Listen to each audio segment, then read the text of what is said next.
നമസ്കാരം. തൃശൂർ കൊടകരയിൽ പഴയ കെട്ടിടം ഇടിഞ്ഞു വീണു. ഇതര സംസ്ഥാന തൊഴിലാളികൾ കെട്ടിടത്തിനുള്ളിൽ കുടുങ്ങി.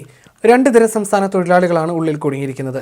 ഇതിനിടയിൽ നേരത്തെ 3 പേരായിരുന്നു ഇതിനുള്ളിൽ കുടുങ്ങിയിരുന്നതെങ്കിലും ഒരാളെ ഇപ്പോൾ പുറത്തെടുത്തു. 2 പേർ നിലവിൽ കുടുങ്ങിക്കിടക്കുകയാണ്. കെട്ടിടത്തിനുള്ളിൽ 17 പേരാണ് ഉണ്ടായിരുന്നത്. 14 പേർ ഓടി രക്ഷപ്പെട്ടു.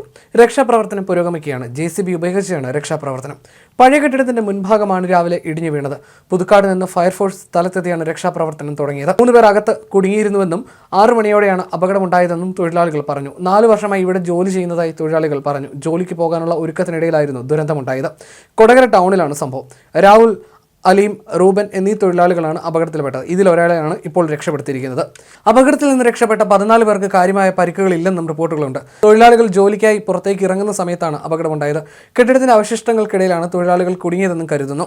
ചെങ്കല്ല് കൊണ്ട് നിർമ്മിച്ച കെട്ടിടം കനത്ത മഴയെ തുടർന്ന് തകർന്നു വീഴുകയായിരുന്നു. 40 വർഷത്തോളം പഴക്കമുള്ള കെട്ടിടമാണ് ഇടിഞ്ഞു വീണത്. കെട്ടിടത്തിന്റെ താഴത്തെ നിലയാണ് തകർന്നത്.